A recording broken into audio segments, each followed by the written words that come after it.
ମୋର ଏତିକି ପ୍ରାର୍ଥନା କେମିତି ମୁଁ ଶୀଘ୍ର ଭଲ କରିଦିଅନ୍ତୁ। କଷ୍ଟ ହଉଛି।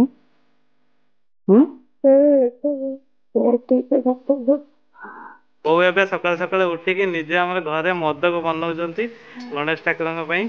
ପୂଜା କରିବା ଆଉ ଛଙ୍କା କରିବା ଦିନ କଣ କରିବା ଗଣେଶ ଠାକୁରଙ୍କ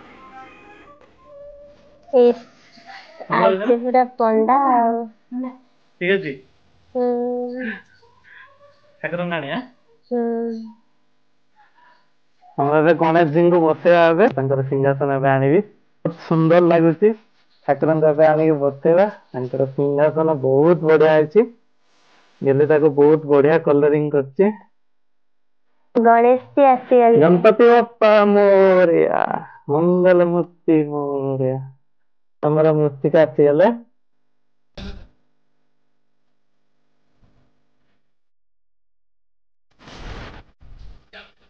ଆମ ଗଣେଶଜୀ ବହୁତ ସୁନ୍ଦର ଲାଗୁଛନ୍ତି ସବୁରେ।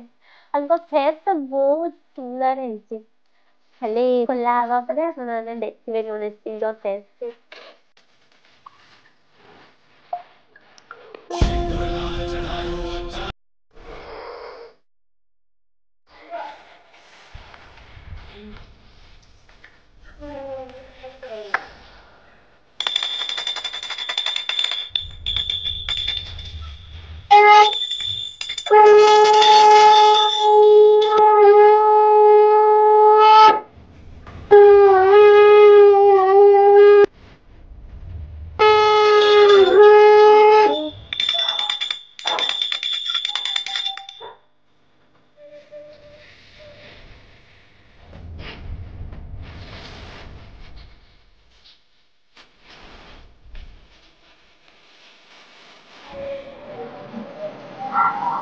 ବହୁତ ସୁନ୍ଦର ଲାଗୁଛନ୍ତି ଆଜି।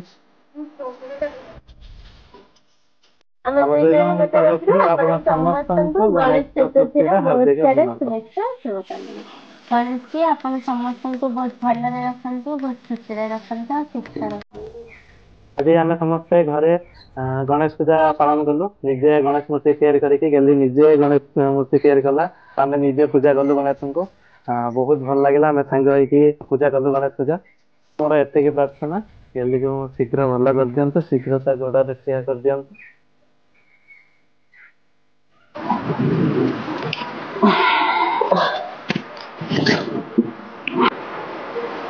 ଶୀଘ୍ର ଭଲ କଥା କଷ୍ଟ ହଉଛି।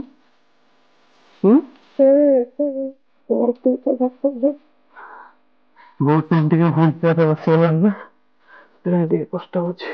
ବୋଉ ଏବେ ସନ୍ଧ୍ୟା ଆଳତି କରିବେ। ଠାକୁରଙ୍କ ଚନ୍ଦନ ଲାଇଟରେ ପୁରା ସଜେଇ ଦେଇଛ।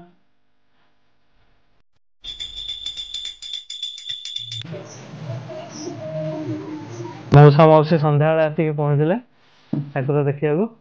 ସବୁଆଡେ ଠାକୁର ଦେଖି ଦେଖି ଆସୁଛନ୍ତି। ବୋଉ କଣ କହୁଛ? ଦେଖିବୁ ତ ବୋଉ କହୁଥିଲା।